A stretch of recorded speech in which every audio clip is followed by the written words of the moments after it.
Alice's Adventures in Wonderland by Lewis Carroll, with illustrations by John Tenniel. Alice's Adventures in Wonderland, Chapter 10, The Lobster Quadrille. The Mock Turtle sighed deeply and drew the back of one flapper across his eyes. He looked at Alice and tried to speak, but for a minute or two sobs choked his voice. "Same as if he'd had a bone in his throat," said the Gryphon, and it set to work, shaking him and punching him in the back. At last the Mock Turtle recovered his voice, and with tears running down his cheeks, he went on again. "You may not have lived much under the sea." "I haven't," said Alice. "And perhaps you were never introduced to a lobster." Alice began to say, "I once tasted," but checked herself hastily and said, "No, never." "So you can have no idea what a delightful thing a lobster quadrille is?" "No, indeed," said Alice. "What sort of a dance is it?" "Why," said the Gryphon, "you first form into a line along the seashore." "2 lines," cried the Mock Turtle. "Seals, turtles, salmon, and so on. Then, when you've cleared all the jellyfish out of the way—" "And that generally takes some time," interrupted the Gryphon. "You advance twice." "Each with a lobster as a partner," cried the Gryphon. "Of course," the Mock Turtle said. "Advance twice, set to partners."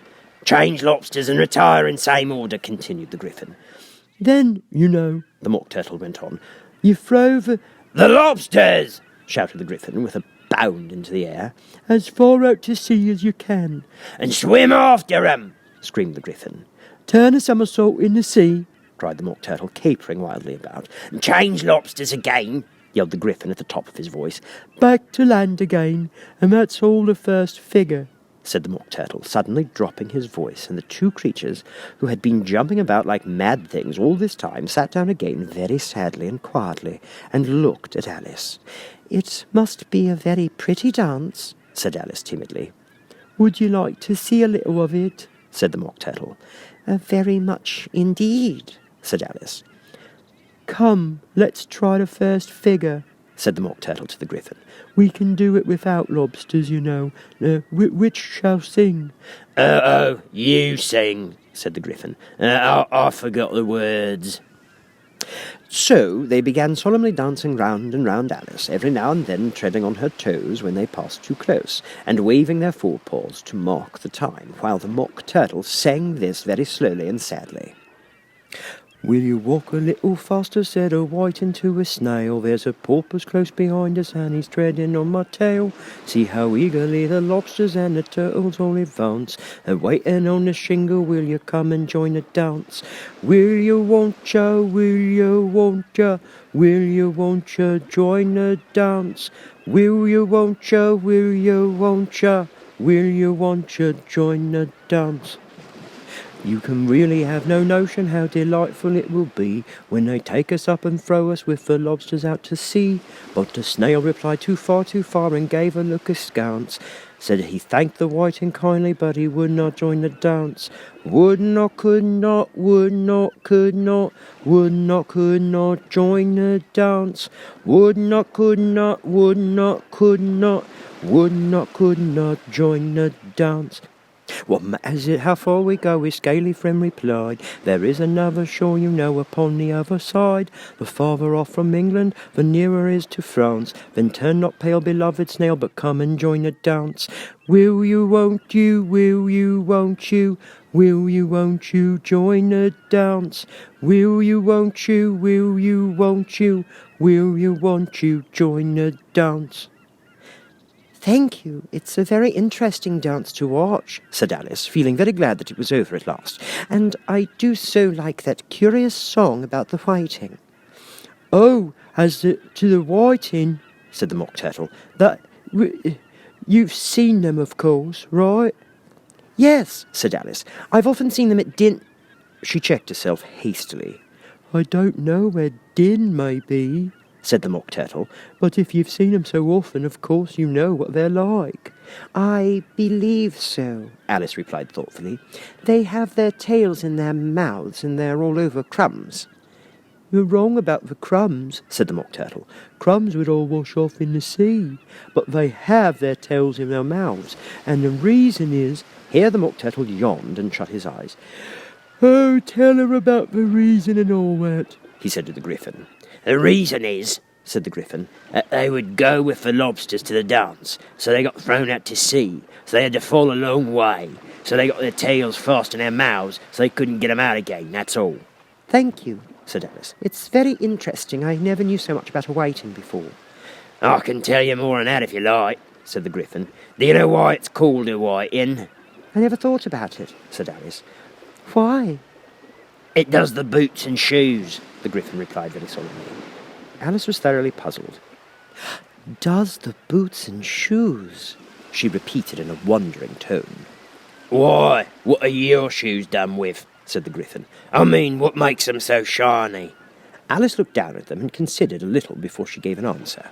Well, they're done with, blacking, I believe. Boots and shoes under the sea, the Gryphon went on in a deep voice, are done with whiting. Now you know. And what are they made of? Alice asked in a tone of great curiosity. Soles and eels, of course, the Gryphon replied rather impatiently. Any shrimp could have told you that. If I'd been the whiting, said Alice, whose thoughts were still running on the song, I'd have said to the porpoise, keep back, please, we don't want you with us. They were obliged to have him with them, the Mock Turtle said. No wise fish would go anywhere without a porpoise. Wouldn't it really? Said Alice in a tone of great surprise. Of course not, said the Mock Turtle. Why, if a fish came to me and told me he was going on a journey, I should say, yeah, well, with what purpose? Don't you mean purpose? Said Alice. I mean what I say, the Mock Turtle replied in an offended tone, and the Gryphon added, Come, let's hear some of your adventures. I could tell you my adventures beginning from this morning, said Alice, a little timidly, but it's no use going back to yesterday, because, well, I was a different person then. Explain all that, said the Mock Turtle. No, adventures first, said the Gryphon in an impatient tone. Explanations take such a dreadful long time. So Alice began telling them her adventures from the time when she first saw the white rabbit. She was a little nervous about it, just at first. The two creatures got so close to her, one on each side, and opened their eyes and mouths so very wide. But she gained courage as she went on. Her listeners were perfectly quiet till she got to the part about her repeating, "You are old Father William," to the caterpillar, and the words all coming out different, and then the Mock Turtle drew a long breath and said, "Oh, that's very curious." It's all about as curious as it can be, said the Gryphon. It all came out different, the Mock Turtle repeated thoughtfully. I should like to hear her try and repeat something now. Tell her to begin. He looked at the Gryphon as if he thought it had some kind of authority over Alice. Stand up and repeat. 'Tis the voice of a sluggard, said the Gryphon. How the creatures order one about and make one repeat lessons, thought Alice. I might just as well be at school at once. However, she got up and began to repeat it, but her head was so full of the lobster quadrille that she hardly knew what she was saying, and the words came very queer indeed. "'Tis the voice of the lobster, I heard him declare, you have baked me too brown, I must sugar my hair. As a duck with its eyelids, so he with his nose trims his belt and his buttons and turns out his toes." That's different from what I used to say when I was a child, said the Gryphon. Well, I never heard it before, said the Mock Turtle, but it sounds uncommon nonsense. Alice said nothing. She had sat down again with her face in her hands, wondering if anything would ever happen in a natural way again. I should like to have it explained, said the Mock Turtle. She can't explain it, said the Gryphon hastily. Go on with the next verse. But about his toes, the Mock Turtle persisted. How could he turn 'em out with his nose, you know? "It's the first position in dancing," Alice said, but she was dreadfully puzzled by the whole thing and longed to change the subject. Go on with the next verse, the Gryphon repeated impatiently. It begins, I passed by his garden. Alice did not dare to disobey, though she felt sure it would all come wrong, and she went on in a trembling voice. I passed by his garden and, marked with one eye how the owl and the oyster were sharing the pie." What is the use of repeating all that stuff? the Mock Turtle interrupted. If you don't explain it as you go on, it's by far the most confusing thing I have ever heard. Yeah, I think you'd better leave off, said the Gryphon, and Alice was only too glad to do so. Shall we try another figure of a lobster quadrille? The Gryphon went on. Or would you like the Mock Turtle to sing you a song? Oh, a song, please, if the Mock Turtle would be so kind, Alice replied so eagerly that the Gryphon said in a rather offended tone, No accounting for taste. Sing a turtle soup, will you, old fellow? The Mock Turtle sighed deeply and began in a voice sometimes choked with sobs to sing this. Beautiful soup, so rich and green, white and in a hot terrain. Who for such dainties would not stoop? Soup of the evening, beautiful soup. Soup of the evening, beautiful soup. Beautiful soup, beautiful soup. Soup of the evening, beautiful soup. Beautiful, beautiful soup. Beautiful soup, who cares for fish, game or any other dish? Who would not give all else for toop?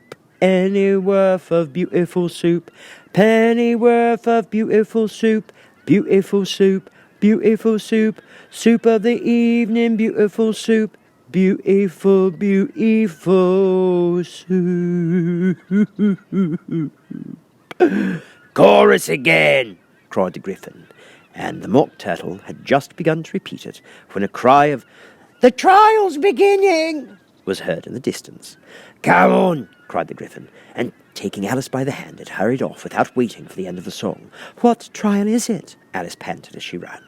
But the Gryphon only answered, Come on, and ran the faster, while more and more faintly came carried on the breezes that followed them the melancholy words, Soup of the evening, beautiful soup, beautiful, beautiful soup.